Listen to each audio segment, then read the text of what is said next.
Во рамки на одбележувањето на 105-тиот јубилеј од постоењето на водовод Скопје, директорот на претпријатието истакна дека тоа работи рентабилно и со моменталната цена и засега не размислува за нејзина корекција.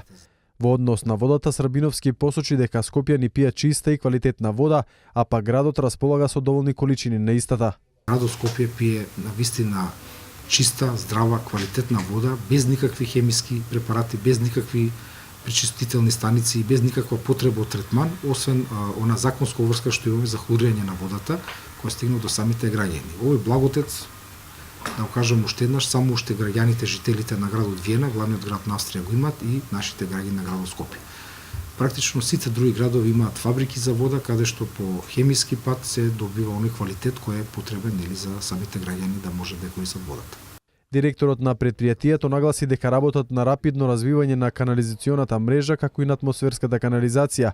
Србиновски апелираше граѓаните редовно да ги плаќаат сметките и додаде дека наплатата се движи од 70 до 80%.